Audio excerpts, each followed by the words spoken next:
إن الحمد لله نحمده ونستعينه ونستغفره ونعوذ بالله من شرور أنفسنا ومن سيئات أعمالنا من يهده الله فلا مضل له ومن يضلل فلا هادي له وأشهد أن لا إله إلا الله وأشهد أن محمدًا عبده ورسوله يا أيها الذين آمنوا اتقوا الله حق تقاته ولا تموتن إلا وأنتم مسلمون يا أيها الناس اتقوا ربكم الذي خلقكم من نفس واحدة وخلق منها زوجها وبث منهما رجالا كثيرا ونساء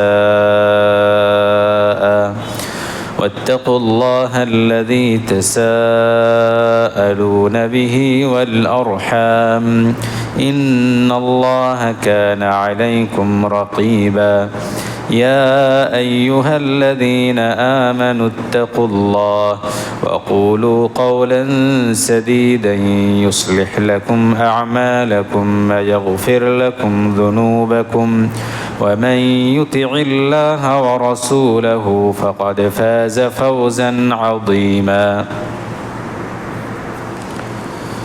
وقال الله تبارك وتعالى في موضع آخر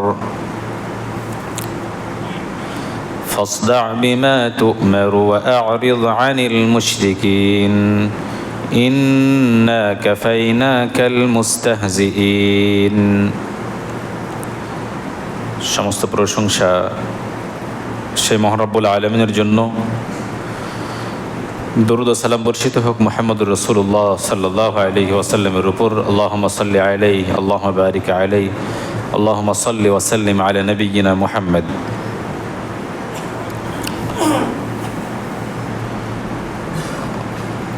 গত জুম্মাতে যে আলোচনা ধারাবাহিকভাবে যে জায়গাতে ছিলাম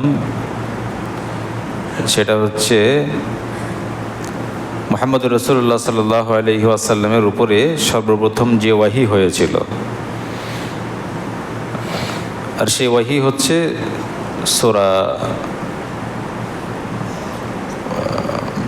ইকরা বিসমি রাব্বিকাল্লাযী খালাক আলাকের 5টা আয়াত। সূরা আলাকের 5টা আয়াত নাজিল হওয়ার পরে দ্বিতীয়বার সূরা মুদ্দাসসিরের 5টা আয়াত নাজিল হয়েছিল। তো সূরা আলাকের 5টা আয়াত যেটা নাজিল হয়েছিল সে প্রসঙ্গে বিস্তারিত বললে অনেক সময়ের ব্যাপার। জাস্ট এতটুকু আপনাদেরকে জানিয়েছিলাম যে এই 5টা আয়াতের মধ্যে আল্লাহ তাআলা প্রথমত তাওহীদের কথা বলেছেন। প্রথম আয়াতেই তাওহীদের কথা এসেছে, শিরক মুক্ত জীবনযাপনের কথা এসেছে। সে প্রসঙ্গে সামান্য কিছু বলেছি। তারপরে দ্বিতীয়বার মুহাম্মদ সাল্লাল্লাহু আলাইহি ওয়াসাল্লাম তিনি সফরে ছিলেন, মানে রাস্তায় ছিলেন। যখন প্রথমবার ওয়াহি হয়, সূরা আলাকের 5টা আয়াত নাজিল হয়, তারপরে বেশ কিছুদিন এখানে অনেক মুফাসসির মুহাদ্দিস কতদিন পর্যন্ত ওয়াহি বন্ধ ছিল সেটা নিয়ে মতবিরোধ করেছেন। তো বেশ কিছুদিন বন্ধ ছিল, খুব বেশি না। আর ওয়াহির যে বিরতিকাল, মানে ওয়াহি হওয়ার পরে যদি ওয়াহি না হয়, বন্ধ হয়, তো এই বিরতিকালকে বলা হয় ফাতরাতুল ওয়াহি।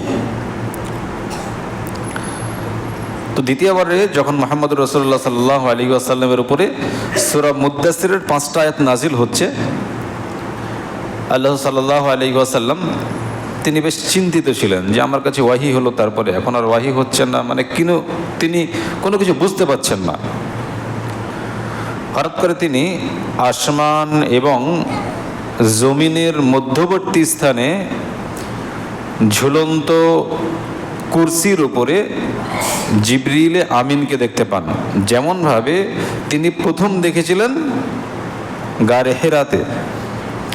তিনি খুব আতঙ্কিত হয়ে গেলেন।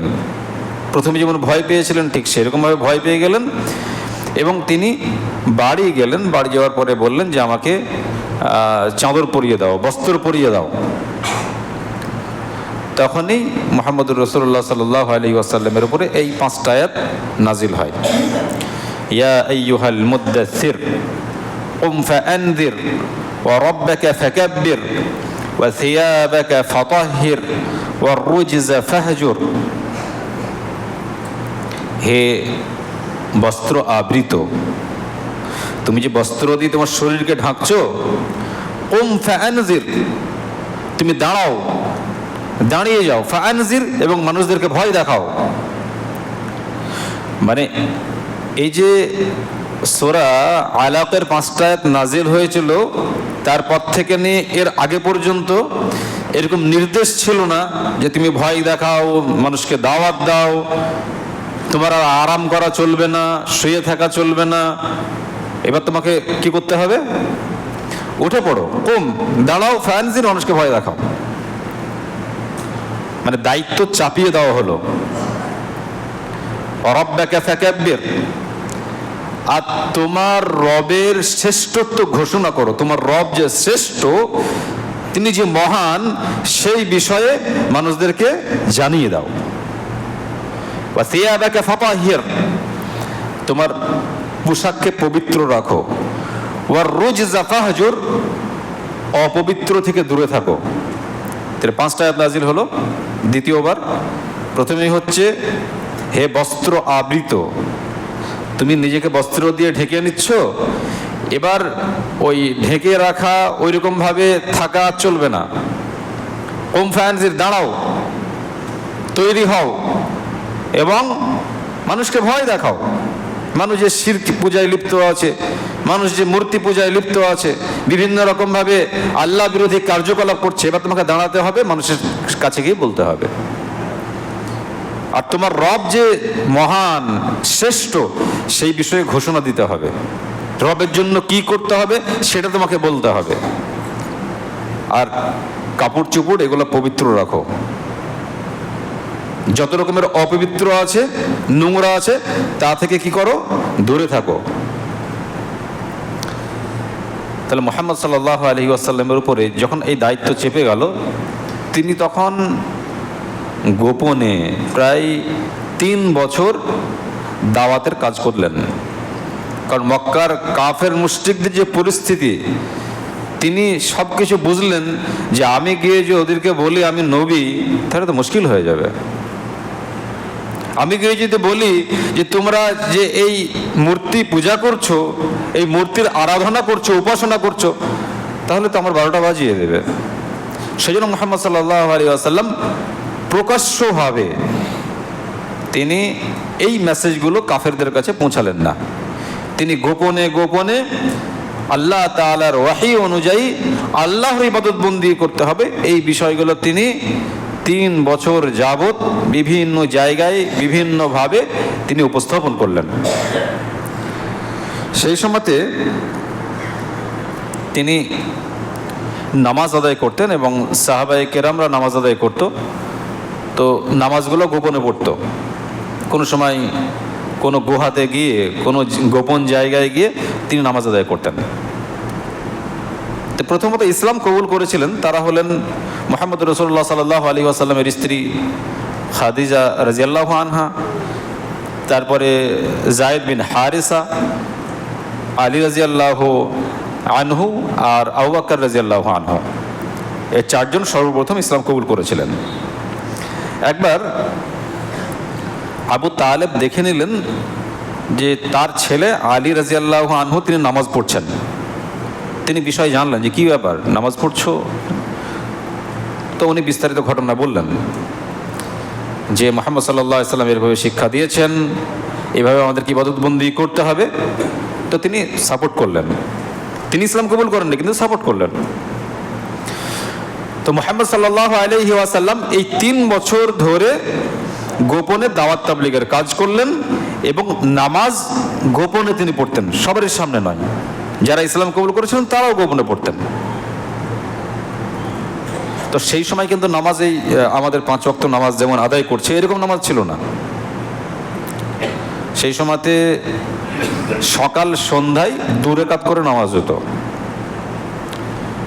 মুফাসসিরিনে কেরামরা কেউ বলেছেন যে সেটা সেই সময় ওয়াজিব ছিল, আবার কেউ বলছেন ওয়াজিব ছিল না, আল্লাহর ইবাদত বন্দেগীর একটা পদ্ধতি এরকম ছিল।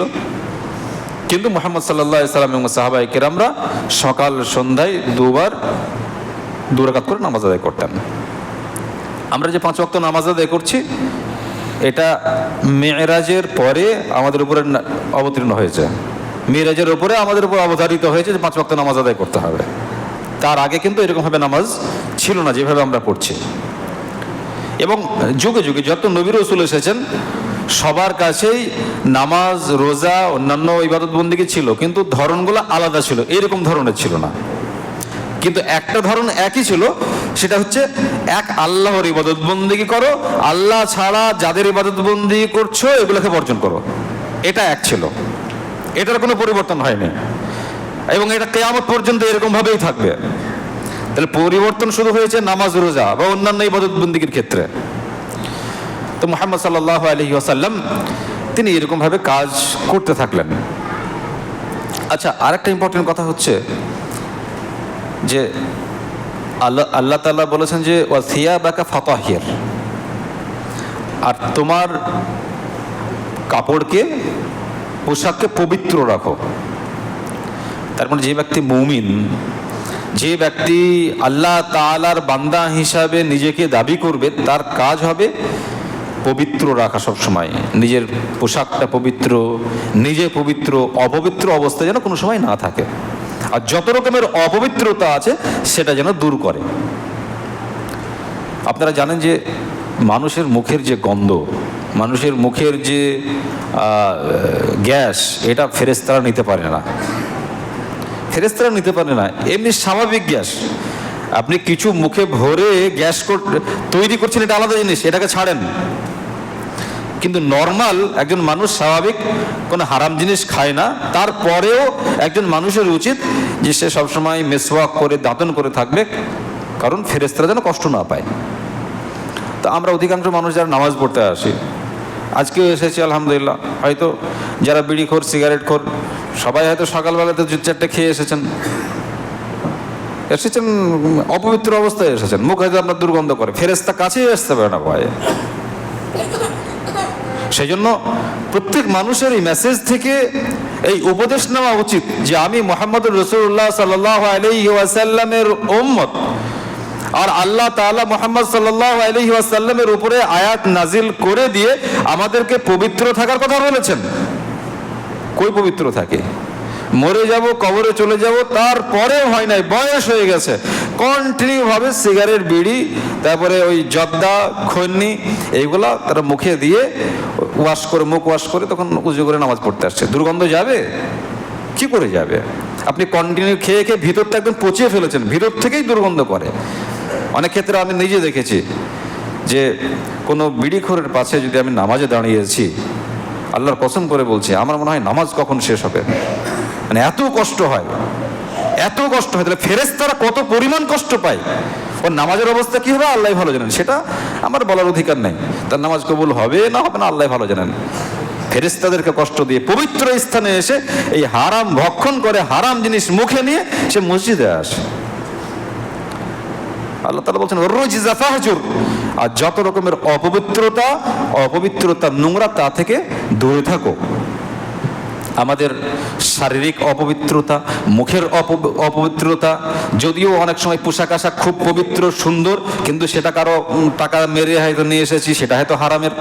মানে চারিদিক থেকে অপবিত্রতা আমাদেরকে আষ্টে পিষ্টে এমন করে রেখে দিয়েছে যে আমাদের পবিত্র বলতে কিছুই নেই। নিজেও অপবিত্র, মুখ পবিত্র, জামা কাপড় অপবিত্র, আমার পোশাক আশাক সেটাও অপবিত্র, কারো মাল আত্মসাৎ করে আমি সুন্দর পোশাক পরেছি, খুব চকচক করছে, সেন্ট লাগিয়ে এসেছি, কিন্তু আসল হচ্ছে অপবিত্র। কারণ আপনার যে পোশাকটা চকচক করছে, পবিত্র, সেন্ট করছে, সেটা হারাম টাকা দিয়ে কিনে আপনি সেটাকে পরে এসেছেন।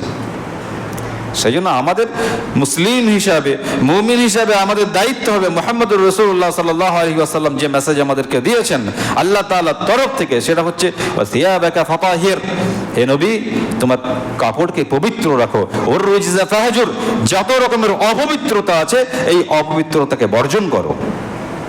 এখন আল্লাহ রাসূলের শুধু ইতিহাস শুনলে, মুহাম্মদুর রাসূলুল্লাহ সাল্লাল্লাহু আলাইহি ওয়াসাল্লামের ঘটনা শুনলেই আপনি মুমিন হতে পারবেন না, মুসলিম হতে পারবেন না, বরং মুহাম্মদুর রাসূলুল্লাহ সাল্লাল্লাহু আলাইহি ওয়াসাল্লামের ঘটনা থেকে আপনাকে নিজেকে পরিবর্তন করতে হবে।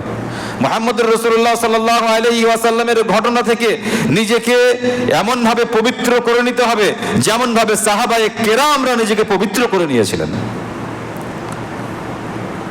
সামান্য একটা বিড়ি সিগারেট ছাড়তে পারে না, কত আমাদের ইমানের জোর, এত আমরা মুমিন মুসলিম। আর যুদ্ধ করা তো অনেক দূরের কথা, কোনো জিনিসকে ছেড়ে দেওয়া তো অনেক দূরের কথা। সামান্য বিড়ি সিগারেট যা খেলে মুখে দুর্গন্ধ করে, যা খেলে পেটের ভিতরে সবকিছু নষ্ট হয়ে যায়, কত রকমের অঙ্গ প্রত্যঙ্গ আছে সেগুলো অনেক ধরনের ক্ষতিগ্রস্ত হয়, তাই বিড়ি সিগারেটটাই তো ছাড়তে পারে না, এত আমাদের ইমানের জোর। তাহলে এইসব উম্মাকে যদি বলা হয় যে আল্লাহ তাআলার জন্য, ইসলামের জন্য জীবন দিতে হবে যেমনভাবে সাহাবায়ে কেরামরা দিয়েছিলেন, যুদ্ধের ময়দানে বের হতে হবে, তো এরা পারবে? এরা তো বিড়িটাই ছাড়তে পারে না, এরা তো জর্দালাই ছাড়তে পারে না। সম্মানিত উপস্থিতি, আমরা সব জিনিসকে পবিত্র করি। পবিত্র সম্পর্কে আরও কথা, সেটা হচ্ছে মানে আমি যেমন ধরেন অপবিত্র জিনিস স্পর্শ করব না, খাবো না, তো অপবিত্র জিনিস বেচবো না, এটাও ঈমানের দাবি। আপনি বিড়ি সিগারেট খাবেন না, আপনি জর্দা খাবেন না, আপনি মদ খাবেন না, তো হারাম জিনিস যেমন খাবেন না, তো আপনার মুমিন হিসাবে, মুসলিম হিসাবে মুহাম্মদুর রাসূলুল্লাহ সাল্লাল্লাহু আলাইহি ওয়াসাল্লামের আদর্শ আপনার মধ্যে যদি থাকে, তাহলে আপনার দায়িত্ব হচ্ছে ওই হারাম জিনিসটাও বিক্রি করব না। কেন? কারণ হারাম খেলে যেমন আপনার শরীর ক্ষতিগ্রস্ত হবে, আপনার ইবাদতের ক্ষতি হবে, তেমনি ওই হারাম বিক্রি করে যে লাভ হবে ওটাও আপনার শরীরে গিয়ে আপনার শরীরও মাটি হবে, আপনার শরীরও শেষ হবে, আপনার শরীরও অপবিত্র হবে। অতএব যারা বিড়ি খান না তারা ভাবছেন যে না না আমরা বিড়ি খাই না, আমরা সিগারেট খাই না, কিন্তু আপনি ব্যবসা করে বিক্রি করেন কিনা এটা দেখতে হবে আবার। অতএব যেগুলো হারাম সেগুলো খাওয়াও হারাম, সেগুলোর বিজনেস করাও হারাম। একবার মুহাম্মদ রাসূলুল্লাহ সাল্লাল্লাহু আলাইহি ওয়াসাল্লাম রুকনে ইয়ামানের পাশে বসে তিনি আকাশের দিকে তাকালেন এবং হাসলেন, এবং তিনি বললেন যে ইয়াহুদিরা ধ্বংস হোক, ইয়াহুদিরা ধ্বংস হোক। তারপরে তিনি বললেন যে ইয়াহুদিদের উপরে চর্বিকে হারাম করে দেওয়া হয়েছে, কিন্তু এরা দেখলো যে চর্বি আমরা ব্যবহার করব না, এটা হারাম করে দিয়েছেন আল্লাহ তাআলা। তো ওরা চালাকি করে কি করলো, ওই চর্বিকে ওরা বিক্রি করলো, বিক্রি করে সেই পয়সাকে দিয়ে হালাল জিনিস কিনে খেতে লাগলো। যে আল্লাহ চর্বি হারাম করে দিন, ঠিক আছে, ওই সব চর্বি ধারের কাছে যাব না, কিন্তু চর্বি বিক্রি করব, চর্বি বিক্রি করে যে টাকা আসছে সেই টাকা দিয়ে আমরা হালাল জিনিস কিনে খাবো। তো সেই সময়তে তাদের জন্য চর্বি হারাম ছিল, ঠিক আছে, এটা তাদের বিধান ছিল। তো মুহাম্মদ রাসূলুল্লাহ সাল্লাল্লাহু আলাইহি ওয়াসাল্লাম বললেন যে যে জিনিস আল্লাহ তাআলা হারাম করেন তার বিক্রয় করা পয়সা খাওয়াও হারাম। আপনার দোকানে দেখা গেল যে 1 লাখ টাকার মাল আছে, তো 1 লাখ টাকার মালের মধ্যে 5,000 টাকার হারাম আছে, 95,000 টাকার হালাল আছে। তো ওই 5,000 টাকার হারাম বিক্রি করে যে উপার্জনটা হচ্ছে, যে লাভটা হচ্ছে, ওটা সম্পূর্ণভাবে হারাম, এবং ওই টাকা আপনার শরীরে গেলে আপনার শরীর ক্ষতিগ্রস্ত হবে, আপনার ইবাদত বন্দেগীর ঘাটতি হবে, ইবাদতের সমস্যা হবে।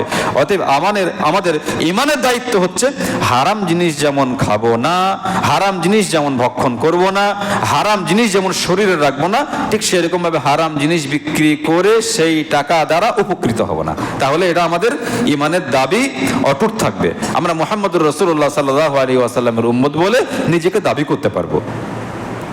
মুহাম্মদ রাসূলুল্লাহ সাল্লাল্লাহু আলাইহি ওয়াসাল্লাম এবার তিনি যেহেতু আল্লাহ তাআলা বলেছেন কুম ফাআনজির, আপনি দাঁড়ান এবং মানুষদেরকে ভয় দেখান, আল্লাহ তাআলার ভয় দেখান, আর বসে থেকেন না।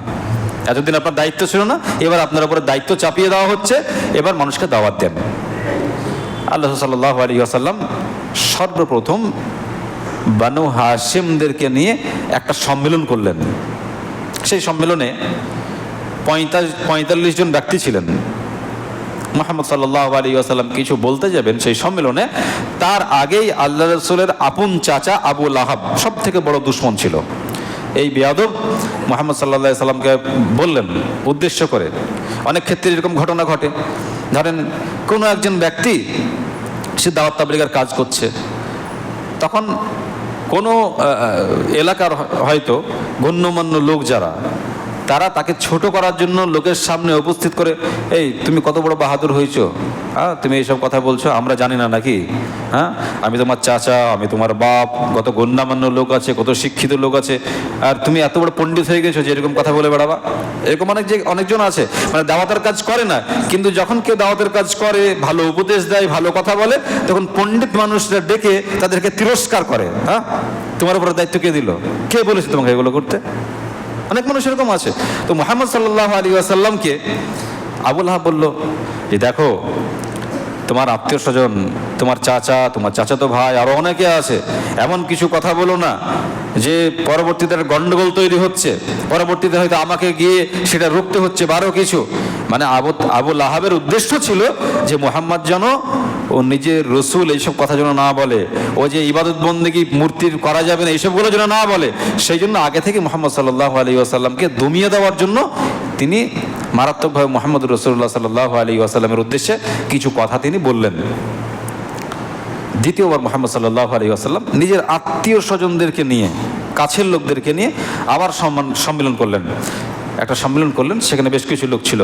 আল্লাহ সাল্লাল্লাহু আলাইহি ওয়াসাল্লাম তাদের উদ্দেশ্যে তিনি বললেন, আলহামদুলিল্লাহ আহমাদুহু ওয়া আস্তাঈনুহু ওয়া উমিনু বিহি ওয়া আতাওয়াক্কালু আলাইহি ওয়া আশহাদু আল লা ইলাহা ইল্লাল্লাহ ওয়া আশহাদু আন্না মুহাম্মাদান আবদুহু ওয়া রাসূলুহু। সমস্ত প্রশংসা আল্লাহর, আমি আল্লাহর প্রশংসা জ্ঞাপন করছি, তার কাছে সাহায্য চাইছি এবং তার উপরে ভরসা করছি, তার উপরে ঈমান আনছি, তিনি ছাড়া কোনো সত্য মাবুদ নেই। অতএব আমি তোমাদের কাছে আমি সত্য কথা বলি, এগুলো তোমরা তো জানো। আমি কি তোমাদের কাছে মিথ্যা কথা বলি? তারা বললো না, মিথ্যা কথা বলেন না। তখন মুহাম্মদ সাল্লাল্লাহু আলাইহি ওয়াসাল্লাম বললেন যে দেখেন, আপনারা হয়তো মূর্তি পূজা করছেন, বিভিন্ন রকমভাবে আল্লাহ তাআলা বিরোধী কাজ করছেন, এগুলোকে ছেড়ে দেন, এগুলো করেন না। তো এই কথাগুলো শুনে আল্লাহ সাল্লাম আরও কিছু কথা বললেন। এই কথাগুলো শুনে আবু তালেব, আল্লাহ সাল্লামের চাচা, তিনি বললেন যে তুমি রসুল এবং তুমি যে কথাগুলো বলছো আমি পূর্ণাঙ্গভাবে সাপোর্ট করি, তুমি এরকমভাবে চলতে থাকো, যতদিন আমি বেঁচে আছি ততদিন পর্যন্ত তোমার সাপোর্ট করব।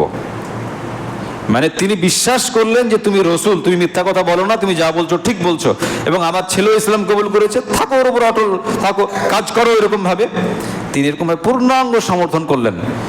তারপরে তিনি বললেন, তবে আমি আব্দুল মুত্তালিবের ধর্মের উপরে আছি, ওটা কিন্তু ছাড়বো না, আমি ওখানে থাকবো। মানে তিনি হক জানলেন, সব কিছু মেনে নিলেন, কিন্তু একটা জিনিসের কাছে মাথা নত করতে পারলেন না, যে আমি আব্দুল মুত্তালিবের ধর্ম পালন করে চলছি, মূর্তি পূজা এতদিন ধরে করে আসছি, তা আমি ওটা করবো, ওটা ছাড়বো না। আর আবু লাহাব বলল যে মুহাম্মদ, তুমি এইসব কাজগুলো করলে বাড়াবাড়ি করবে, আর কি আল্লাহ তাআলা কাউকে পেলেন না, তোমাকে নবী করলেন, এতে তো গন্ডগোল বাঁধবে, রক্তারক্তি হবে, হানাহানি হবে। হয়তো তুমি নিজেকে রসুল বলছো, আমার উপরে আয়াত নাজিল হচ্ছে, এইসব কথাগুলো বলছো, এসব কথাগুলো ছড়া বর্জন করো। আল্লাহ সাল্লাল্লাহু আলাইহি ওয়াসাল্লামকে আবু লাহাব তিরস্কার করলো। মুহাম্মদ সাল্লাল্লাহু আলাইহি ওয়াসাল্লাম বেশ একটু প্যাচে পড়ে গেলেন, কঠিন হয়ে গেল ওনার জন্য। বেশ কিছু যে কাজগুলো করছিলেন তারা যেহেতু বিরোধিতা করতে শুরু করলো, আর কাছের লোক। আল্লাহ তাআলা সূরা শুআরার 214 নম্বর আয়াত নাজিল করলেন, ওয়া আনযির আশীরাতাকাল আকরাবিন। হে নবী, আপনি আপনার নিকট আত্মীয়দেরকে আল্লাহর আযাবের ভয় দেখান। যখন এই আয়াত নাজিল হলো, তো মুহাম্মদ সাল্লাল্লাহু আলাইহি ওয়াসাল্লাম সাফা পাহাড়ে উঠলেন। সাফা পাহাড়ে উঠে তিনি ইয়া সাবাহা বলে ডাক দিলেন, হাই প্রাতকাল। মানে এই ডাকটা সেই সময়তে এই জন্য দেওয়া হতো, যখন কোনো ডাকাত বাহিনী বা কোনো শত্রু কোনো বংশের উপরে হামলা করবে, কোনো গোষ্ঠীর উপরে হামলা করবে, তো এটা যদি কেউ জানতে পারতো, তাহলে উঁচু জায়গায় উপস্থিত হয়ে উঁচু জায়গা থেকে ডাক দিয়ে সবাইকে সতর্ক করে দিত যে এই শত্রু বাহিনী আমাদের জন্য অপেক্ষা করছে, হতে পারে আমাদের উপরে হামলা করবে, তোমরা তৈরি হয়ে যাও। তো মুহাম্মদ সাল্লাল্লাহু আলাইহি ওয়াসাল্লাম ঠিক সাফা পাহাড়ে উঠলেন। সাফা পাহাড়ে উঠে তিনি এরকমভাবে ডাক দিলেন, আর এই ডাক যারাই শুনতো তারা সবাই এসে ওখানে উপস্থিত হয়ে যেত।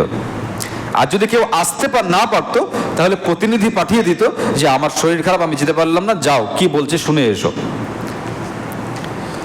সাফা পাহাড়ের পাদদেশে মুহাম্মদ সাল্লাল্লাহু আলাইহি ওয়াসাল্লাম তিনি সাফা পাহাড়ের উপর আর একটা পাথর রাখলেন, তার উপরে দাঁড়ালেন, দাঁড়িয়ে বললেন, দেখো আমি যেখানে দাঁড়িয়ে আছি এর পেছন দিকে যদি শত্রুরা অস্ত্রশস্ত্র নিয়ে তোমাদের উপরে হামলা করবে, এই কথা যদি আমি বলি তোমরা কি বিশ্বাস করবে?